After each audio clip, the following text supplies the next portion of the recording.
I do have an issue, though, with us having such a high-level conversation, but not thinking of what are we doing as individuals in the spaces that we occupy. For instance, you then need to ask yourself that I'm in this leadership role, or I'm doing this at my work. Who else am I mentoring, and who else am I taking up with me as I am doing this? There's also this conversation of being the only woman in the space, being the only female, or being the only Black woman, instead of using that as a way of being the only one. But I think we should think about it as, how do I take the elevator down so that I'm never the only one?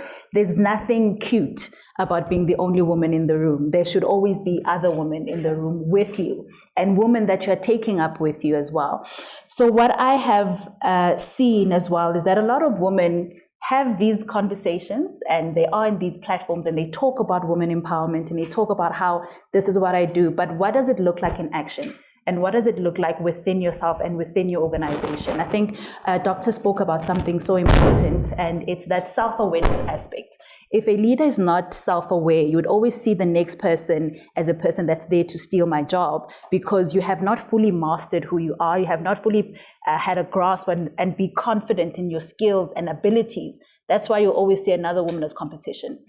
So what have I done throughout the years? I mean, I wanted to add on it in the beginning, is that I grew up in a township, and I always feel like there were certain things I was never exposed to that I feel that now that I look back, I wish I knew certain things. So with the butterfly evolution that I've started, I went back home and I looked at, when would I have had a significant moment in my life as a little girl that would have shaped the woman that I am today? And I think if I had someone possibly speaking to me at grade 8, I would have been a completely different person and how I see life. So I went back into my township. We've got five schools, and I've picked 5 girls from each school. Obviously, I did have a criteria on the kind of girls I wanted from grade 8 to grade 11. So we'll only have our first cohort of grade 12s next year.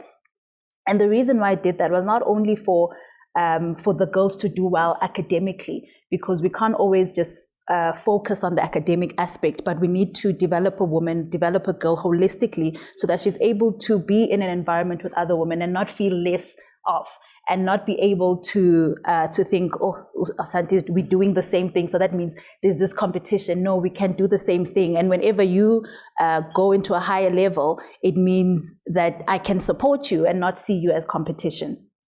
So over and above that, with that as well, when I did my MBA program, and they wanted us to obviously now think of a topic on what we can cover, I had a lot of struggles as an entrepreneur. I wanted to be an entrepreneur since I was like at my youngest age, even though I'm a teacher by profession. But when I did that, I looked at other entrepreneurs in the space and other young women like myself that were having so many challenges around starting up and scaling and so forth. And what do I focus on?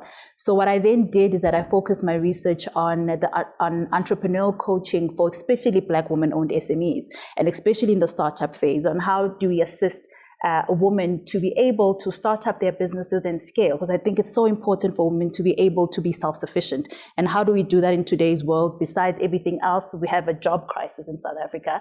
And we're not saying that everyone must be an entrepreneur, but we are saying those that are interested, how do we make sure that they succeed in what they have started? So it's those kind of things that say, yes, we can have a click, but you always need to think of things that are bigger than just you. You can't be just the only successful entrepreneur, the only just successful CEO, and there's no one else that you are bringing along with you. And all this work that is being done, it's me bringing along people with me to say, we can all actually occupy a lot of spaces.